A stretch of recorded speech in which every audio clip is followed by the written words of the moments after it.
There was once a traveler who carried a peculiar burden, a large glass jar. He took it with him everywhere he went, never letting it out of his sight. Inside, a collection of heavy stones rattled with every step. Each stone was etched with a single, painful word: anger, betrayal, lies, disappointment. Curious strangers would often stop him on his journeys. "Friend," they'd ask, "why do you carry such a heavy jar?" And his answer was always the same, a grim and practiced reply: "These stones remind me to never trust anyone again."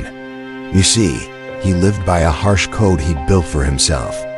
He believed that holding on to the past was a form of protection, a shield against future pain. To him, forgiveness was a sign of weakness, an open invitation for others to hurt him all over again. Letting go, that was just letting them win. He was convinced this jar of heavy memories kept him safe. But the truth was far simpler and far more tragic. The jar didn't protect him at all. It just exhausted him. One scorching afternoon, he found himself crossing a vast, unforgiving desert. The sun beat down relentlessly. His back screamed in protest, and with every step, it felt as if he were dragging a mountain through the sand. The weight was unbearable. Finally, his legs gave out, and he collapsed beside a dusty, old well, his breath coming in ragged gasps. It was there that an elderly wanderer, with eyes as old as the desert itself, found him. The wanderer looked at the traveler, then at the heavy jar clutched in his trembling hands. "Why do you carry that burden, son?" he asked gently. The traveler's voice was laced with bitterness. "Because if I drop it, I'm letting them win." The old wanderer simply nodded, his gaze fixed on the jar. "I see," he said softly, "but those stones, they don't punish them. They only punish you." The traveler scoffed, a wave of indignation rising within him. "You don't understand," he snapped. "You have no idea what people have done to me." Instead of arguing, the wanderer sat down beside him on the warm sand. "Then tell me," he invited. And so the traveler did. Piece by painful piece, he recounted every wound. He spoke of every betrayal that had carved a scar on his heart, every broken promise that echoed in his mind, every single moment he wished he could erase from his life. He spoke until his throat was raw and his voice cracked with unshed tears. When the last story was told, a heavy silence hung between them. The old wanderer reached out, picked up one of the stones from the jar, and held it in his palm. He whispered, "This is not their weight. It's yours." The traveler shook his head, defiant. "I can't forgive them. I just can't.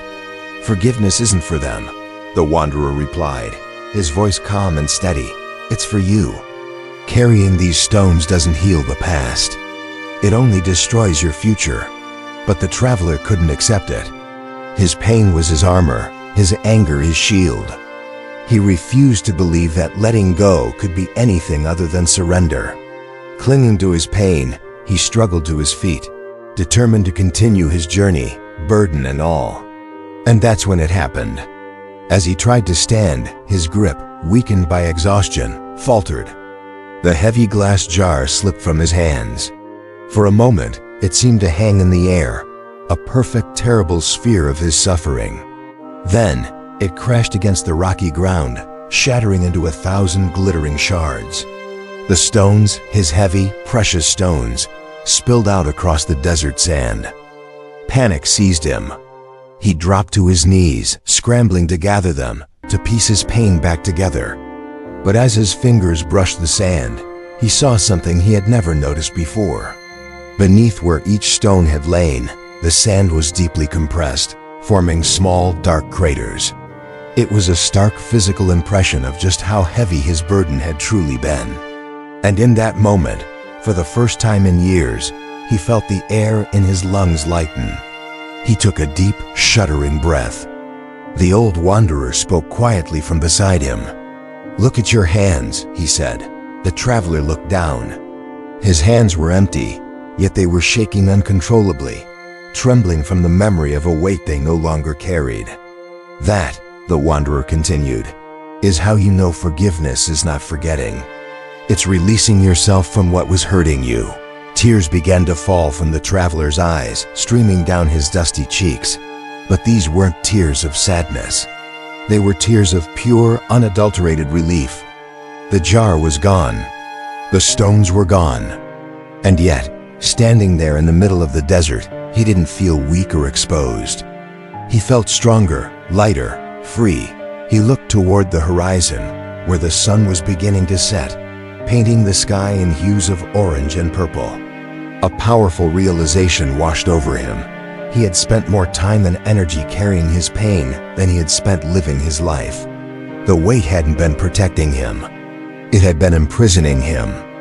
And in the quiet of the desert, he whispered 2 words to himself, not for the people who had hurt him, but for the man he wanted to become. I forgive, not because they deserve it, but because I deserve peace. This story teaches us a profound lesson. Forgiveness doesn't rewrite the past. It can't change what happened. What it does is rewrite your future. Holding on to anger, clinging to old wounds, doesn't protect you. It cages you. It forces you to carry a weight that was never meant to be yours. So take a look at your own life. What stones are you carrying in your jar? What past hurts are you allowing to weigh you down today? Maybe it's time to let them go. Let go of the stones. Free your hands. Free your heart. And finally, walk forward into a future that is unburdened and truly yours. Thank you for watching. If this story resonated with you, please like, share, and subscribe for more content that aims to inspire and uplift. See you in the next one.